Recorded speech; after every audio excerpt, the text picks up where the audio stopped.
razvijamo v bistvu idejo, ki je že bila nekaj časa v glavah, ampak nismo pa se še lotili izdelave teh spletnega dela zaradi zasedenosti z tekočim delom in nam je to bilo zdaj ena spodbuda, da smo se vzeli čas, 2 dni in se 3 lotili tega dela in verjetno smo kak mesec časa pridobili, pa še mogoče več zaradi tega.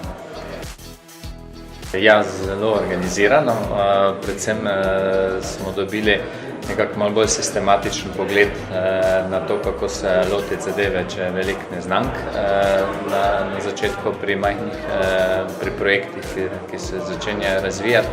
Tako da zdaj dejansko še delamo na našem prototipu. Upamo, da bomo danes vsaj en delček spravili v neko obliko, bo potem korak za naprej.